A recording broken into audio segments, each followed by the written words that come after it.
இன்னைக்கும் சித்தர்கள் உயிருடன் நடமாடும் ஒரு மர்ம மலை தமிழ்நாட்டுல இருக்குன்னு உங்களுக்கு தெரியுமா?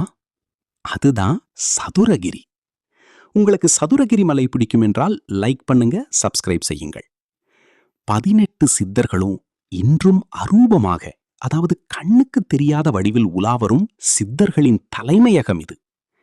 4 வேதங்களே 4 மலைகளாக இங்கே அமைந்திருப்பதால் இதுக்கு சதுரகிரின்னு பேரு.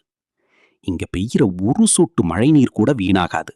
ஏன்னா அது பல கோடி அபூர்வ மூலிகைகளை தழுவி வர்றதால ஒரு சொட்டு நீரை அருந்துவது 1000 மருந்துக்கு சமம். முக்கியமா சித்தர் கோரக்கர் இங்கதான் தவம் செஞ்சாரு.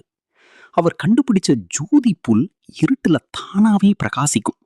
இத சாப்பிட்டா மரணமில்லா பெருவாழ்வு கிடைக்கும்னு சொல்லப்படுது. ஆனா இந்த மூலிகைகளை தகுதி உள்ளவர்களுக்கு மட்டுமே சித்தர்கள் காட்டுவாங்க.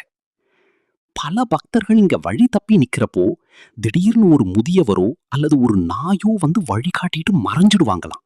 அவங்க வேற யாரும் இல்ல, உங்களை காக்க வரும் சித்தர்கள் தான். அமாவாசை மற்றும் பௌர்ணமி நாட்கள்ல சித்தர்களோட சக்தி இங்க உச்சத்துல இருக்கும்.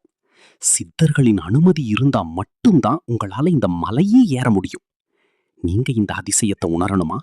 ஒரு முறை சதுரகிரி போயிட்டு வாங்க. ஓம் நம சிவாய.